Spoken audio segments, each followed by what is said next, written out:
இந்த பதிவில் பாருங்க, இந்த பதிவில் இதுவும் ஏற்கனவே இந்த கணக்கு தமிழ் மீடியம் போட்டிருக்கேன். தமிழ் மீடியத்தில் கூட்டு வட்டி என்ற தலைப்பில் இந்த கணக்கு போட்டிருக்கேன். இது வந்து இப்போ பர்சன்டேஜ் என்ற தலைப்பில் வருது. பர்சன்டேஜ் என்ற தலைப்பில் இதில் நம்ம யூடியூப்பில் பார்க்க வந்து இங்கிலீஷ் மீடியம் நடத்துன்னு சொல்கிறதுனால இது இங்கிலீஷ் மீடியம், இங்கிலீஷ் கேள்வி வந்து இங்கிலீஷ் இருக்குது. இதில் தமிழ்லையும் எக்ஸ்பிளைன் பண்ணுறேன், நீங்கள் எழுதிங்க. இந்த population of a town is 1,74,400. It increases at 5% per annum. What will be its population after 2 years? இதுதான் வந்து கேள்வி.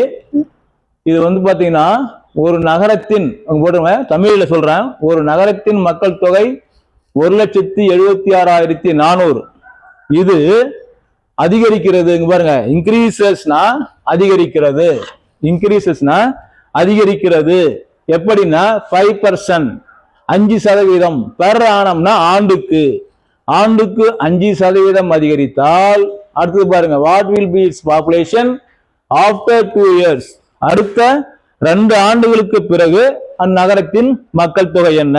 இதுதான் கேள்வி. இது தமிழ்ல கிளீனா சொல்லணும்னா, ஒரு நகரத்தின் மக்கள் தொகை 1,76,400. இது ஆண்டுக்கு 5% வீதம் அதிகரித்தால் 2 ஆண்டுக்கு பிறகு மக்கள் தொகை என்ன? இதுதான் கேள்வி. இது நானே இந்த யூடியூப்ல போட்டிருக்கேன்.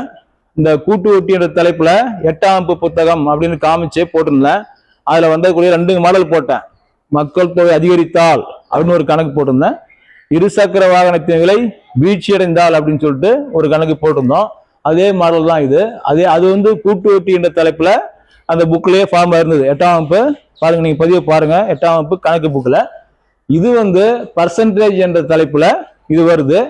இந்த கணக்கு போடுவாங்க. இது என்னன்னு கேட்டீங்கன்னா, நான் ஏற்கனவே சொன்ன மாதிரி ஃபார்முலா பார்த்தீங்கன்னா P × 1 + R/100 n. இதுதான் இந்த ஃபார்முலா தான் கூட்டு வட்டிக்கான ஃபார்முலா. கூட்டு வட்டிக்கு என்ன ஃபார்முலாவோ அந்த ஃபார்முலா தான் இது. இங்க நான் ஏற்கனவே சொல்லியிருந்தேன், பதிவு பாருங்க. ஏதாவது மக்கள் தொகை எதுவானாலும் அதிகரித்தால்னா பிளஸ் பண்ணணும், அதிகரித்தால்னா பிளஸ் பண்ணணும். இதே குறைஞ்சின்னு போகுதுன்னா இங்க மைனஸ் பண்ணணும் அப்படின்னு 2 கணக்கு நடத்திருக்கேன். அதே மாடல் தான் இது. இந்த கணக்கு பாருங்க. இங்க பி வந்து பாப்புலேஷன் எவ்வளவுன்னா 1,76,400. ஓகேங்களா? 1,76,400. இங்க பாருங்க, R = ரேட் ஆஃப் இன்ட்ரெஸ்ட்னா இங்க ரேஷியோ எத்தனை வீதம்னா 5%. அடுத்தது n = பாருங்க, ஆஃப்டர் 2 years, 2 ஆண்டுகளுக்கு பிறகு என்னும்போது n = 2. அவ்வளவுதான் இந்த கணக்கு. இது வந்து இங்கிலீஷ் மீடியம் கேட்டதுனால இதை வந்து இங்கிலீஷ்ல எழுதியிருக்கேன். இதை தமிழ்ல எழுதலாம். நான் சொன்னேன் இல்லையா, நீங்க தமிழ் மீடியம் தமிழ்ல எழுதிங்க. இப்ப இந்த கணக்கு போடுவாங்க. இது ஒண்ணும் இல்லை, பாருங்க, P = 1,76,400. அப்படியே அப்ளை பண்ணுங்க. 1,76,400. ஓகேவா? அடுத்தது பிராக்கெட்டுக்குள்ள இந்த ஃபார்முலா இது 1 + R எவ்வளோ? R வந்து 5/, இந்த 100 ஃபார்முலா 100 ஹோல் பவர் n எவ்வளோ? n = 2. அவ்வளவுதான். இந்த ஃபார்முலா ஞாபகம் இருக்கணும். இன்க்ரீசஸ்னா இங்க பிளஸ் போடணும், ஞாபகம் வச்சுங்க. மக்கள் தொகை அதிகரித்தால் பிளஸ், இதே ஃபார்முலா. மக்கள் தொகை குறைந்தால்னா மைனஸ் வரும். இது ஞாபகம் வச்சுங்க. இப்ப சுருக்கணும்னா இங்க பாருங்க, 1,76,400. இது பாருங்க, கிராஸ் மல்டிப்ளை பண்ணணும். 100 × 1 100, 100 ஒரு 5, 105/100, 105/100, 105/100 the whole square. ஓகேங்களா? இப்படி சுருக்கியாச்சு. அடுத்தது இங்க பாருங்க, இது என்ன எக்ஸ்பிளைன் பண்ணோம்னா, இது புரியுதா நிறைய பேருக்கு? ஒரு முழு எண்ணும் ஒரு பின்ன எண்ணையும் கூட்டணும்னா இப்படி கிராஸ் மல்டிப்ளை பண்ணோம். இதை பெருக்கி இதை கூட்டணும். 100 × 1 100, 100 + 5 105/100. இங்க வாங்க, அடுத்த ஸ்டெப் 1,76,400. இது அப்படியே பிரிச்சு எழுதிங்க. Into 105 divided by 100 into 105 divided by 100. ஓகேங்களா? இது ஒண்ணா இது தனியா இருக்கு. இதை ஒண்ணா சுருக்கலாம்.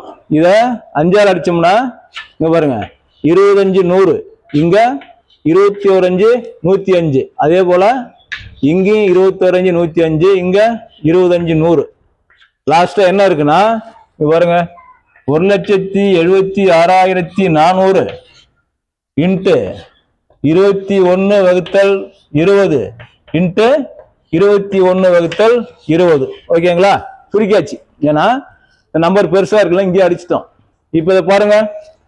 இப்ப என்ன அடிக்கலாம்னா இங்க பாருங்க, இங்க ஒரு சைபர், இங்க ஒரு சைபர். நிறைய பேர் என்ன பண்றீங்க, எங்க பெருக்கணும் எங்க தெரியல. இது தொகுதி, இது பகுதி. அடிச்சீங்கன்னா இங்க ஒரு சைபர், இங்க ஒரு சைபர். அப்ப இங்க ஒரு சைபர், இங்க ஒரு சைபர், 2 சைபர் கேன்சல் ஆச்சு.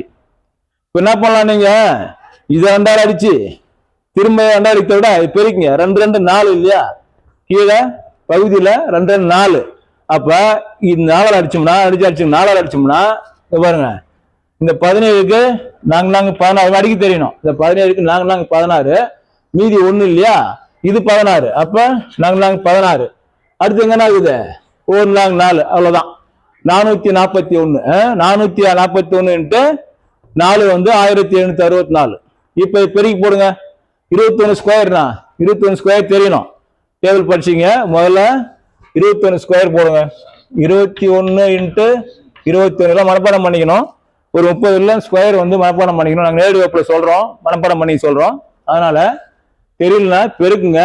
21 இன்ட்டு 21 பாருங்க, 1 1 1 2 1 2 1 2 2 2 2 4 போட்டீங்கன்னா 1 2 2 4 4 441.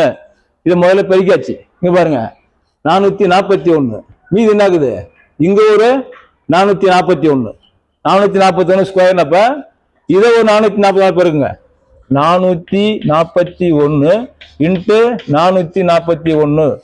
இந்த 21 ஸ்கொயர் பண்ணா 441. 1 1 1 2 1 2 1 2 2 4 1 4 2 4 ரைட்டா. 441 இன்ட்டு 441. இங்க அடிச்சது ஒரு 441. இதை பெருக்குனீங்கன்னா பாருங்க 3 வரி பெருக்கல் கரெக்டா பெருக்கணும். இங்க பாருங்க 1 1 1 4 1 4, இங்க 4 1 4 போட்டீங்களா. அடுத்தது இங்க பாருங்க, இந்த 1 எடுத்து 4ஆல 1 நாங் இங்க போன 2ஆவது ஸ்தானத்துல போடணும். 1 நாங் இங்க நாங்க 16க்கு 6, மீதி 1 நாங்க 16 16 1 17. அடுத்தது இங்க பாருங்க, இங்க 3ஆவது ஸ்தானம், அதனால இங்க போடணும். 1 நாங் 4. அடுத்தது நாங்க 16க்கு 6, மீதி 1 நாங்க 16 1 17. போட்டு கூட்டினீங்கன்னா இங்க பாருங்க 1 4 4 8. இங்க பாத்தீங்கன்னா 6 4 6 10 4 14க்கு 4, மீதி 1 7 1 8 8 6 14க்கு 4, மீதி 1 7 1 8 8 1 9. இங்க 1 1,94,000. இங்க ஒரு 7 1 கூட்டுங்க. இங்க 1 4 4 8 6 4 10 4 14க்கு 4, மீதி 1 7 1 8 8 6 14க்கு 4, மீதி 1 7 1 8 1 9, மீதி 1. 1,94,481 ஈக்குவல் டு 1,94,481. இதுதான் விடை. இப்படி வந்து ஒவ்வொரு ஸ்டெப்பா எடுத்து பெருக்கி போடணும். அப்ப 1,74,400 என்ற மக்கள் தொகை ஆண்டுக்கு 5% வீதம் அதிகரித்தால் 2 ஆண்டுகள் கழித்து அவருடைய மக்கள் தொகை வந்து 1,94,481. இதை பாருங்க, இதை வந்து அடிக்கடி நம்ம டிஎன்பிஎஸ்சியில் கேட்டிருக்காங்க. இந்த கணக்கு பாருங்க. இதை பார்க்குறவங்க இந்த சேனலை சப்ஸ்கிரைப் பண்ணுங்க, நண்பர்களுக்கு ஷேர் பண்ணுங்க. அடுத்த ஒரு முக்கியமான பதிவில் சந்திப்போம்.